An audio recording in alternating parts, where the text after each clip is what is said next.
మీ సొంత ఇంటి కలకు అసలైన నేస్తం బీబీజీ ఇండియా. అమరావతిలో నికార్సైన ప్రాపర్టీ కోసం contact 0406903224. Welcome to Suman TV. హత్య చేస్తే అది ఏ విధంగా చేసిన హత్య అవుతుంది కదా. ఒకసారి చంపేశాడు ఒక వ్యక్తి అంటే ఖచ్చితంగా అది హత్య అవుతుంది, హత్యా నేరమే అవుతుంది. అయితే ఆస్ట్రేలియాలో మన భారతదేశానికి సంబంధించిన ఒక వ్యక్తి, ఒక ఎన్ఆర్ఐ, తన భార్యను చంపేసి కోర్టులో ఏం చెప్పాడో తెలుసా?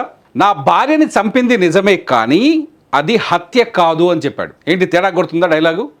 ఎస్, నా భార్యని చంపింది నిజమే, నా భార్యని నేనే చంపాను, అది నిజమే కానీ అది హత్య కాదు అని చెప్పాడు. లిటరల్లీ ఈ మాట విన్న తర్వాత ఇండియాలో ఉన్న ప్రతి ఒక్కరూ షాక్ అవుతారు. ఎందుకంటే భార్యని కొట్టి చంపినా, లేకపోతే ఉరేసి చంపినా, లేకపోతే హరాజ్ చేసి చంపినా హత్య అవుతుంది. కానీ మన ఎన్ఆర్ఐ మాటల్ని కోర్టు కూడా స్వాగతించింది ఆస్ట్రేలియాలో. ఆస్ట్రేలియాలోని అడిలైడ్ సిటీలో జరిగింది హత్య. డిసెంబర్ 21వ తేదీ రాత్రి 8:30 విక్రాంత్ ఠాకూర్ అట్లాగే సుప్రియ ఠాకూర్ భార్యాభర్తలు. ఇప్పుడు మీరు ఫోటోలో చూస్తున్నారు. ఈ సుప్రియ ఠాకూర్ ఆ రోజు రాత్రి డిసెంబర్ 21వ తేదీ 2025 డిసెంబర్ 21వ తేదీ రాత్రి 8:30కి ఇంట్లో అపస్మారక స్థితిలో ఉన్నప్పుడు పక్కింటి వాళ్ళు పోలీసులకు ఫోన్ చేశారు. పైన ఆ పక్కింట్లో డిస్టర్బెన్స్ నడుస్తుందని పోలీసులు హుటాహుటిన సంఘటనా స్థలానికి వచ్చారు. అప్పటికే సుప్రియ అపస్మారక స్థితిలో ఉంది. ఆమెకి సిపిఆర్ చేశారు కానీ బతకలేదు, ప్రాణాలు కోల్పోయింది. అయితే ఆమె మరణానికి కారణం ఆమె భర్త విక్రాంత్ ఠాకూరే అని అక్కడి పోలీసులు అక్కడ ఆధారాలు సేకరించి విక్రాంత్ ఠాకూర్ని అరెస్ట్ చేశారు. అరెస్ట్ చేసి ఇప్పటికీ ఆ కేసులో విచారణ చేస్తున్నారు. అయితే నిన్న కోర్టు ముందుకి ఆన్లైన్లో కోర్టు ముందుకు వచ్చిన జడ్జి ముందుకు వచ్చిన విక్రాంత్ ఠాకూర్ ఒక కీలకమైన వ్యాఖ్య చేశాడు. ఆ కీలకమైన వ్యాఖ్య ఏంటి అంటే, నా భార్యని చంపింది నేనే కానీ అది హత్య కాదు అని చెప్పాడు. కోర్టు కూడా దాన్ని స్వాగతించింది. ఎందుకంటే ఆస్ట్రేలియాలో హత్యని 2 విధాలుగా చూస్తారు. ఆస్ట్రేలియా చట్టాలు, అక్కడి కామన్ లాస్ ఏం చెప్తున్నాయంటే హత్యని 2 రకాలుగా చూస్తారు. ఒకటి వచ్చేసి మర్డర్ ఛార్జెస్ ఉంటే, రెండోది వచ్చేసి మ్యాన్ స్లాటర్ ఛార్జెస్.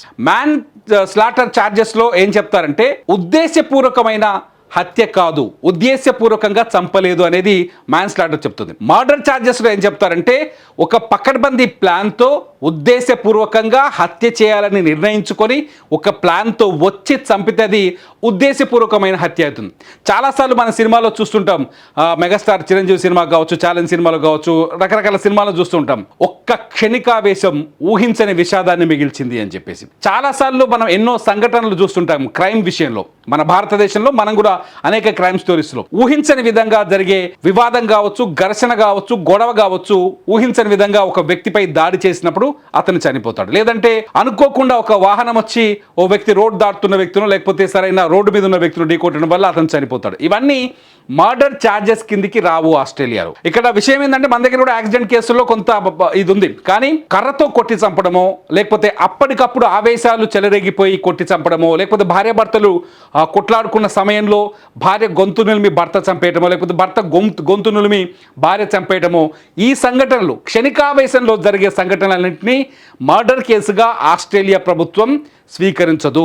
అందుకనే ఇక్కడ విక్రాంత్ ఠాకూర్ చెప్పిన మాటని కోర్టు స్వీకరించింది. ఏం చెప్పిందంటే, నా భార్యని చంపింది నిజమే, ఆవేశంలో చంపాను తప్ప నేను ఉద్దేశపూర్వకంగా ప్లాన్ చేసి చంపలేదు అని చెప్పాడు. సో కోర్టు అతని వాదనని అంగీకరించింది. ఇక్కడ ఒకవేళ ఉద్దేశపూర్వకంగా అంటే ఒక పకడ్బందీ ప్లాన్ వేసుకొని ఖచ్చితంగా నా హత్య చేయాలని నిర్ణయించుకొని హత్య చేస్తే ఆస్ట్రేలియాలో కఠినమైన శిక్షలు ఉన్నాయి. యావజ్జీవ కారాగార శిక్ష ఉంది. యావజ్జీవ కారాగార శిక్ష అంటే లైఫ్ టైం జైల్లోనే, ఇంకా అతను మరణించే వరకు జైల్లోనే. ఒకవేళ కొన్ని కేసుల్లో అయితే 30 ఏళ్ల వరకు జైలు శిక్ష పడుతుంది. వాళ్ళకి పెరోల్ కూడా దొరకదంట. అక్కడ చట్టాల ప్రకారం పెరోల్ కూడా దొరకదు. కనీసం వన్స్ జైల్లోకి వెళ్ళిన తర్వాత అతడు జీవితం జైల్లో ముగించాల్సిందే. అదే ఈ మ్యాన్ స్లాటర్ పరిధిలోకి వచ్చేస్తే, ఏదంటే క్షణికావేశంలో చేసిన హత్యలోకి వచ్చేస్తే 7 నుంచి 15 ఏళ్ల లోపే శిక్షాకాలం పూర్తవుతుంది.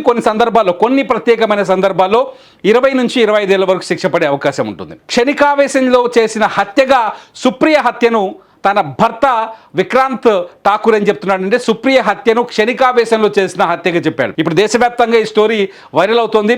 అంటే ఇక్కడ ఒక పాయింట్ గుర్తుపెట్టుకోండి, నేను చంపింది నిజమే కానీ ఉద్దేశపూర్వకంగా చంపలేదు అనే విషయంలో ఇప్పుడు కోర్టు విచారణ జరుగుతోంది. దాన్ని నిరూపించేందుకు సాక్ష్యాల సేకరణ కొనసాగుతోంది. నిజంగా విక్రాంత్ ఉద్దేశపూర్వకంగా చంపాడా లేకపోతే క్షణికావేశంలో చంపాడా కోర్టులో తేల్చిన తర్వాత, పోలీసులు సేకరించే ఆధారాలను బట్టి, కేసు విచారణను బట్టి కోర్టులో తేల్చిన తర్వాత విక్రాంత్కి శిక్ష ఖరారవుతుంది. ఒకవేళ విక్రాంత్ అబద్ధమే చెప్పాడు అనుకోండి, ఉద్దేశపూర్వకంగానే భార్యని చంపడం కోసం ప్లాన్ చేసి కొట్టి చంపేశాడు అనుకోండి, ఆ రోజు హత్య చేయాలనే ఉద్దేశంతోనే చేశాడు అనుకోండి, ఖచ్చితంగా అతనికి కఠిన శిక్ష పడుతుంది. లేదు మ్యాన్ స్లాటర్ అని కోర్టు నమ్మింది అనుకోండి, అంటే క్షణికావేశంలో హత్య చేశాడని నమ్మింది అనుకోండి, అతనికి 7 నుంచి 10-15 ఏళ్ల వరకు మాత్రమే శిక్ష పడే అవకాశం కనిపిస్తుంది. సో ఇది ప్రస్తుతానికి ఆస్ట్రేలియాలో సంచలనం సృష్టిస్తున్న ఎన్ఆర్ఐ హత్య కేసులో కోర్టులో ఇవాల్టి విచారణ అప్డేట్.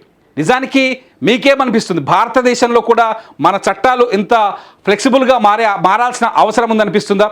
ఎందుకంటే క్షణికావేశంలో జరిగే హత్యలు ఎక్కువగా ఉన్నాయి, ప్లాన్ ప్రకారం జరిగే హత్యలు వేరున్నాయి. ఎందుకంటే చాలాసార్లు చూస్తున్నాం, భార్యలు భర్తల్ని చంపాలనుకుంటే ఒక ప్లాన్ చేసి చంపేస్తున్నారు, కానీ భర్తలు మాత్రం భార్యల్ని క్షణికావేశంలో చంపేసిన సందర్భాలు చాలా కనిపిస్తాయి. కొన్నిసార్లు భర్తలు కూడా భార్యల్ని ప్లాన్ చేసి హత్య చేసే సందర్భాలు చాలా ఉంటాయి. ఇక్కడ మనిషిని హత్య చేసే విధానం 2 విధాలుగా చూడడం అనేది కొంత కొత్తగా కనిపించింది ఏదైతే ఎన్ఆర్ఐ సుప్రియా ఠాకూర్ హత్య కేసులో. మీరేమనుకుంటారు? భారతీయ చట్టాల్లో కూడా ఇంకొంచెం స్పష్టత, ఇటువంటి క్లాజెస్ రావాల్సిన అవసరం ఉందని మీరు భావిస్తున్నారా? మీ అభిప్రాయాన్ని ఖచ్చితంగా ఈ వీడియో కింద కామెంట్ చేయండి. చూస్తూనే ఉండండి సుమన్ టీవీ.